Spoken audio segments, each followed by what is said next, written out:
రాష్ట్రంలో రోడ్డు ప్రమాదాలను గణనీయంగా తగ్గించి ప్రజల ప్రాణ భద్రతను కల్పించాలనే లక్ష్యంతో తెలంగాణ పోలీస్, రవాణా, ఆరోగ్య శాఖలు సంయుక్తంగా అరైవ్ అలైవ్ రోడ్డు భద్రత అవగాహన కార్యక్రమాలు భాగంగా పెద్దపల్లి మండలం పెద్ద బొంకూరు గ్రామంలో గ్రామస్తులతో రోడ్డు భద్రతపై అవగాహన కార్యక్రమాన్ని పెద్దపల్లి పోలీస్ ఆధ్వర్యంలో నిర్వహించారు.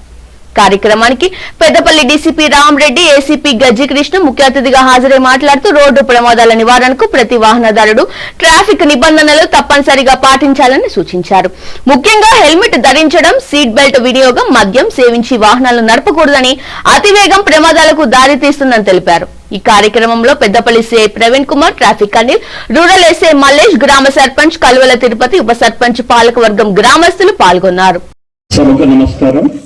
సభాధ్యక్షులు పెద్దపల్లి సబ్ ఇన్స్పెక్టర్ ప్రవీణ్ గారికి, మన పెద్దపల్లి ఏసీపీ కృష్ణ గారికి, ట్రాఫిక్ సిఏ అనిల్ గారికి, రూరల్ సబ్ ఇన్స్పెక్టర్ మల్లేష్ గారికి,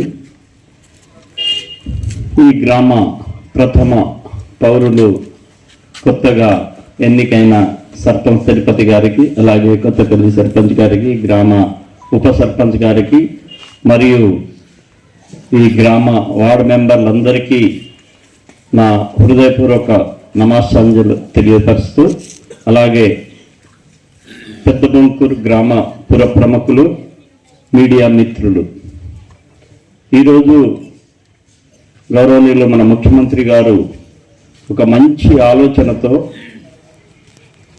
మా డీజీపీ గారి ఆధ్వర్యంలో సిపి గారి ఉత్తర్వుల ప్రకారం అరైవ్ అలైవ్ అంటే ప్రాణాలతో చేరుకోవడం, అరైవ్ అలైవ్, మనము మన గమ్యస్థానాన్ని ప్రాణాలతోని చేరుకోవడం.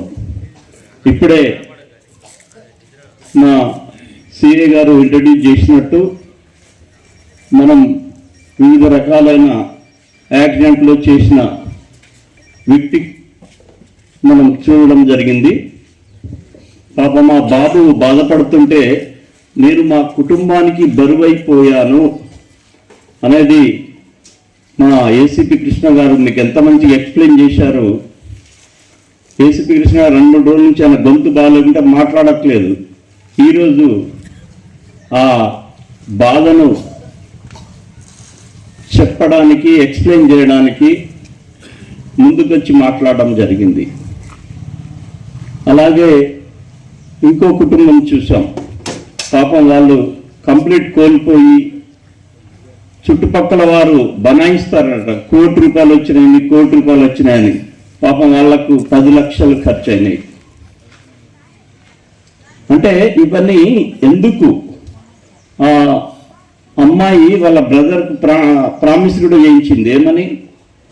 హెల్మెట్ లేకుండా పోవద్దు, తాగి బండి నడిపియద్దు. అంటే ఇంట్లో కూడా కంట్రోల్ చేసినా కానీ కొన్ని వాళ్ళ దురదృష్టవశాత్త అదేంటిది అనేది భగవంతుడు చూడాలి.